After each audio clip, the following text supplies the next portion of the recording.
Welcome to Valley Vision. I'm Abby Alonso. Just got a message. Joe Mitchell behind the computer running the show. We're happy to be back, especially after an LSU bowl game win. First win of 2024, final game of the 2023 season. Downed Wisconsin 35-31. A lot closer of a game, I think, than we were expecting. Right, Joe? Oh, yeah. Initial thoughts, overall thoughts on the game. Look, I think in the second half, the defense played really, really well. Held Wisconsin to 0 points for the last 27 minutes of the game. Obviously, you give up the score on the first possession of the second half, but I thought the defense played really well, specifically the front seven. The defensive line on that last possession was fantastic. I want to talk about Garrett Nussmeier. Yeah. That 98-yard pass to kind of secure that win with 3 minutes left on the clock, I think. Yeah. Big, huge from him. And you saw Jaden Daniels after the game kind of like he was so fired up for him. I mean, that's his first career win. And hopefully that's the first of many. If he is QB1, he put up numbers that really helped his case. He went 31 for 45, 395 passing yards, 3 touchdowns. 395. Were you expecting that high of a number from him this game, given Wisconsin's defense and 395? I thought there was potential for it, but no, I mean, I definitely didn't expect that. I think you were kind of talking to me about how the announcers after the game just kind of were really big fans of Garrett Nussmeier, talking about how if you're an LSU fan, you should be hopeful for the future. Do you think that's like the headspace we should be in? I will say it was good showing from him, but there are still a few concerns, I think, mobility being one of them. You're coming off a quarterback that, I mean, at one point was like up there with rushing yards with the running backs, right? And 100%. Yeah. And now this is gonna transform your offense completely if you've got a quarterback that isn't as mobile. So given that Denbrock is now gone, a lot of things are gonna change with this offense. I think if Garrett Nussmeier, obviously things are gonna change if he's under center. What do you think that offense looks like if it is Garrett that is QB1? Look, I think Garrett is a very formidable quarterback. Like, I think he's a really solid quarterback who has lots and lots of upside. But yeah, like you said, he's not Jaden Daniels. Like, he's not going to be mobile like Jaden was. So with that being the case, you got to figure out where your primary source of rushing is going to come from, whether it's Caleb Jackson or who it's going to be. Could it be Trey Holly? I don't know. I think Caleb Jackson, a lot of the times we did see him this year. He had a big truck earlier in the year. I want to say he had a 12-yard reception on a screen against Wisconsin, and then he scored. So we got some good production out of him, but we didn't see a lot of him. So curious as to where that rushing attack is going to come from next year. But I think if you're just asking about the quarterback position, I think Garrett's fine. I think he's going to be just fine, but you got to figure out where the rushing attack is going to come from. Do you think he is QB1? Whoa. Yeah, I do. You do. Well, yeah, there's a transfer coming in from Vandy. Yeah, AJ Swan. Yes. Thoughts? And look, AJ Swan gives you a lot of mobility. And look, he played. I don't want to say he had a great year. He battled some injury at Vanderbilt, but in the games he did play, he showed flashes. I think that's a move where you bring in AJ Swan, who's not a guy who's going to immediately step in and be your quarterback, but he's a guy with some of the upside that Garrett doesn't have. So I think we're gonna get the best out of Garrett Nussmeier because we brought in AJ Swan to kind of push him. That's what I think. I think that was a move. Not saying that Swan won't be used, but you want to make sure that Nussmeier knows, like, hey, this isn't secure yet. Like, I want to see the best come out of you, and sometimes it takes bringing in somebody else to kind of push that competition to go. It's probably one of the better showings he could have had, given that you're losing your Heisman quarterback. A lot of the offensive guys are going to be gone. You're looking at a completely different, hopefully entire team, including the defense next year. But I think he made a case for himself there. So, yeah, if you are an LSU fan, I think you're hopeful. Pay attention during the offseason to see what happens in those updates on, how they're doing, how he's progressing. And, again, he's got some things to work on, of course, but we watched Jaden Daniels jump in a year, right? Yeah. Who's to say Garrett Nussmeier can't do the same thing or something similar in the way that he comes along and he's able to lead this offense next season? Yeah, and look, to be completely fair, Garrett, he delivered some big time balls in that game yesterday. There were a couple where they were either overthrown or underthrown. It just looked like the timing was off, going from Malik to Chris Hilton Jr. That's two, you're talking about two different receivers who have very different levels of speed. Right. So I think that's just timing that comes as he gets more reps with the ones. Reps, experience. You get a better feel for your receivers and for the play of the game. So I'm satisfied with what we saw, especially because we pulled out a win. I was a little I was watching it at the gym and I was a little nervous seeing them go up so quickly. But one thing that I really did like to see is LSU found themselves down 14 twice and came back, evened it up both times, and then eventually won the game. So I think that is really impressive and promising for the future. Speaking of that, yes, agreed. That was the largest bowl comeback in program history. I think the previous one was 13 points in the Sugar Bowl years ago. But yeah, largest comeback in a bowl game for LSU. That 14-point deficit twice. Shout out Malik Nabers. He broke the record, 3,003 yards, right? Something like that, yeah. He hit over 3,000. Really cool to see that. He got emotional after the game. I mean, you know, that was it for him. He ended on a high note. They get a bowl win. He breaks a record. He was talking about how proud he was to do that with his guys, and you really saw a lot of the chemistry he shared after the game. Brian Thomas had another great showing. He had, 2 touchdowns? I can't remember all the exact stats, but just, again, putting the touchdown numbers up there. All season, he's been up there. He led, right, most receiving touchdowns. Yeah. Just, again, added 2 more to that total. Really cool to see a win. Happy to end on that note after the season that LSU had, ups and downs. Looking forward to moving forward. Speaking of moving forward, Lance Hurd has entered the transfer portal, and Mekhi Wingo has declared for the draft. Both of those have happened today, so that just gives you a little bit more insight into what we're looking at during the offseason, who's coming back, who's not. Wingo put on Twitter, he worked his butt off to be able to finish and actually play play again with this team. Very proud, but ready to move forward, understandably so. You want to go to the league, go to the league. But yeah, we've got some work to do during the offseason. Recruits, I know you had some updates on that. Yeah, well, one more thing before we move on from Garrett Nussmeier. I think the one stat that I haven't really seen anybody talk about, but I think is the most promising of everything we saw yesterday, is LSU had 4 different receivers go for over 50 yards, none of which named Malik Nabers. So you had Mason Taylor, you had Brian Thomas Jr., Kyron Lacey, and Chris Hilton Jr. So his ability to include all the pass catchers on the field and make threats out of everybody is really, really important, and it's going to make defenses have to cover the field. Now, obviously, you lose the mobility that Jaden provided, but I think that's a huge stat that we didn't see enough people talk about. In terms of recruiting, yeah, you just picked up, you flipped McKinley from Texas A&M. It's a five-star defensive tackle. And then there's still a couple other guys out there that are rumored to be flipping to LSU. Terry Bussey being one of them, 5-star corner who's currently committed to A&M but not signed. So that would be a huge get considering our defensive backfield depth. If you're a recruit, what's your pull here? Like what is Brian Kelly going to tell you that you flip a decision? If you're currently committed to Texas A&M, I think Texas A&M is going to lose a lot of recruits now that Texas is coming into the SEC.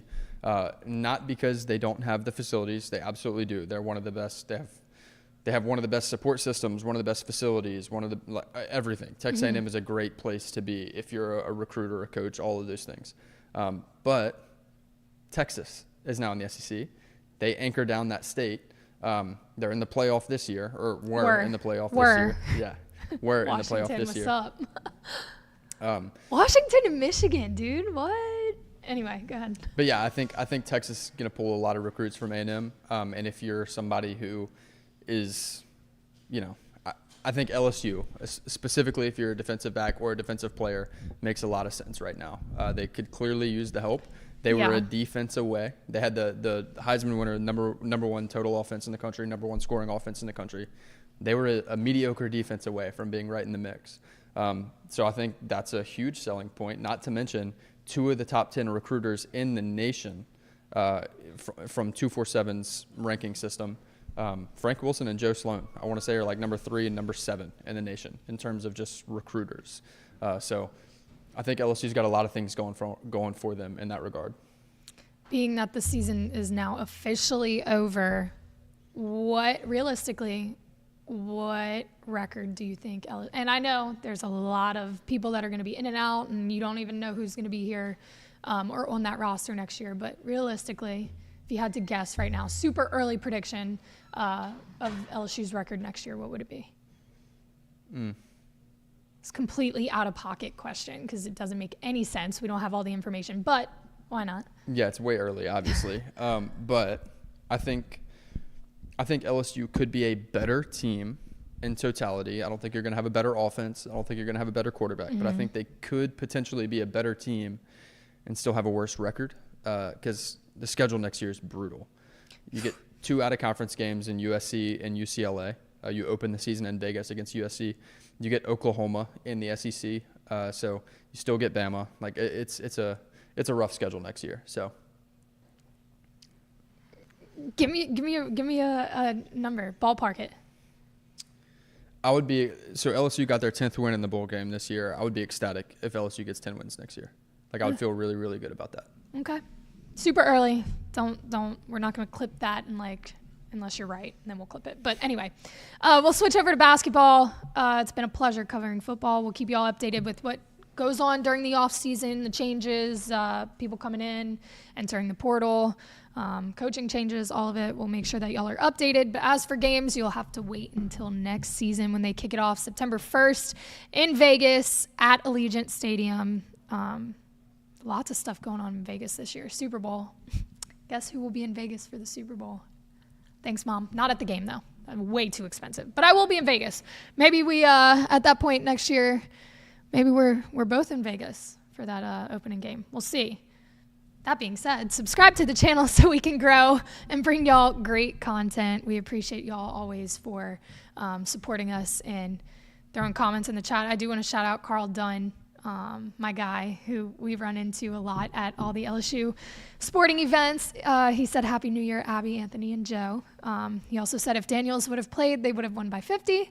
And then he said, we need more Jackson at RB1. So thanks for the input, Carl. We appreciate you for hanging out with us. We'll switch over to basketball. Mike Williams named SEC Freshman of the Week. He had an incredible game. LSU beat Northwestern State. He had a career high. Season high. 20 points in 21 minutes.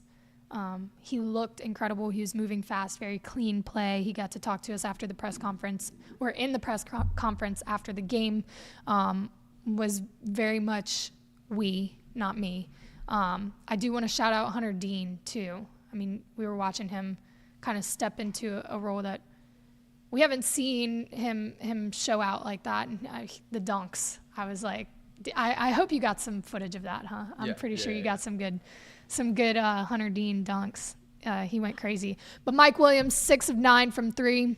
He had a rebound and an assist. He's averaging 7.8 points per game right now, 1.8 rebounds, 1.8 assists, and 1.5 steals. They will start SEC play on Saturday at Texas A&M. So now we're getting into the meat of the season, which, if you've kept up with men's basketball, there's a lot to be done if you want to see success throughout SEC play. Matt McMahon has talked about the, what's the word? Why can I blank on words every single time. The progress, good Lord, the progress they've made. You know, they were really sloppy with the turnovers, and the defensive rebounding was horrible, and there were a lot of things that they had to pick up, and we've seen throughout the weeks that they are starting to kind of find a gel. I think Jalen Cook being back has something to do with that. Just the way that the team is able to move together, clean up the play. They just less sloppy, much more fine-tuned, and it's starting to show. However, still got work to do before that game on Saturday. Women's basketball also opens up SEC play this week on Thursday. That's actually here. They play Mizzou at 8 o'clock, late game. Sorry, Joe. We'll be working late. But that'll be fun to see. This is something that we talked about with Anthony on Friday, the odds of two-peating and kind of going back to national championship, even being in the tournament kind of thing. And we talked about it with baseball, but it applies to women's basketball as well. There was a lot of hype during the offseason. You had a lot of big names come in. And then that first game against Colorado was like, oh, I think we got ahead of ourselves. And then there was some, whatever you want to call it, drama, and people are not playing for a couple weeks and not with the team for a couple weeks, and then they're coming back. But I think, again, similar to men's basketball, but for different reasons, they're starting to find a gel. People are stepping up with, you've had injuries. Haley Van Lith just came back from the plantar fasciitis injury. She actually looked faster than she has all season, so good to see her come off that injury and be able to produce and kind of add to the team. But you're still looking for that fluidity and the chemistry with the team. I think they have made much more progress than men's basketball, but we're not going to compare. They both start SEC play this week. It will be a true test, and it'll tell you exactly where the teams lie within the SEC, because they're playing Northwestern and McNeese and the Louisiana schools, which are fun to watch, ULL. But they're smaller schools, less talent, so to speak, on the rosters. So you get into SEC play, of course, it's a test, and it'll kind of show you where these teams lie for now. Kind of like a beginning of the season feeling when you're going into SEC play. So excited to see the girls play Mizzou on Thursday and the guys play Texas A&M on Saturday. Other than that, we've got some other stuff going on this week. Tomorrow, swimming and diving will be starting the Tennessee Diving Invitational. That'll go through tomorrow, Thursday, and Friday. Like I said, women's basketball on Thursday. Friday, gym opens their season against number 14 Ohio State at 7:30. We talk about the environment in the PMAC for those gym meets. They're really, really fun. We'll be there on Friday to see what the team looks like. You got a little bit of a look at Gym 101, but now it's like real competition. I think a whole bunch of different factors come into play when you're actually competing. Men's tennis has the Miami Invite Friday, Saturday, Sunday, and that's about all we got for this week. Lots of stuff to pay attention to, basketball being the pinnacle, gym about to kick up. We'll keep y'all updated. I know it's Tuesday. We normally don't do shows on Tuesday, but yesterday was New Year's, so we took off, enjoyed the bowl games. I know this is an LSU show, but thoughts on Bama, Michigan, Wisconsin? I mean, not Wisconsin. Oh my gosh, Washington, Texas. Yeah, I was surprised to see Michigan win that game, and I know they were the favorite. But you look at the talent from top to bottom of both rosters. I really thought Alabama was going to pull it through. I'll take Nick Saban over Jim Harbaugh every time. Saw a lot of people unhappy with the final play call there in overtime. I actually didn't mind that play call. I thought that was probably your best option. He's been your most dynamic player all game, at least on the ground. Didn't have an amazing day passing the ball. But Jalen Milroe was your most dynamic, or Alabama's most dynamic player all day. So why not put the ball in his hands? Right. Looks like it was a low snap. The play was clearly designed to go left, had the pulling guard. But yeah, just low snap through the playoff. So I was surprised to see that. I was not surprised to see Washington win that game. I was surprised at how it almost ended with the just craziness of the last 2 minutes of that game. But yeah, Michael Penix Jr. is for real. Rome Odunze is for real. Rome Odunze might truly be a top 2 receiver in this draft class. They were talking about on the broadcast yesterday about exactly that, about how he could be argued as one of the best receivers, if not the best. And they were talking about the Biletnikoff Award and Marvin Harrison Jr. winning it. And, no disrespect to him, but they did throw his name in there and say he's up there in this draft class for sure. There's no doubt about it. And he shares a receiving room with Jalen McMillan and Jalen Polk. So he didn't have the stats. He didn't have the stats to go win that award, but he's, in my opinion, one of the best 2 receivers in this class. What's your prediction on this national championship? Who wins? I think Michigan wins, which I think would be – I think that's just bitter because I think it's a very slim chance that they will retain that championship. Mm-hmm. I think the chances that it gets vacated here in the next couple of years are pretty high. But, again, from the inception of the college football playoff, we've never had a team win the national championship with less than 50% of their roster being 4 or 5-star players. And half of Washington's roster is not 4 or 5-star players. So if we're just going off precedent and law of averages, Michigan's going to win this game. All right, Joe's calling Michigan. I'd love to see Washington win it. I would too. But I do agree. I think Michigan comes out on top. Unfortunately, I'm not a Michigan fan. Sorry.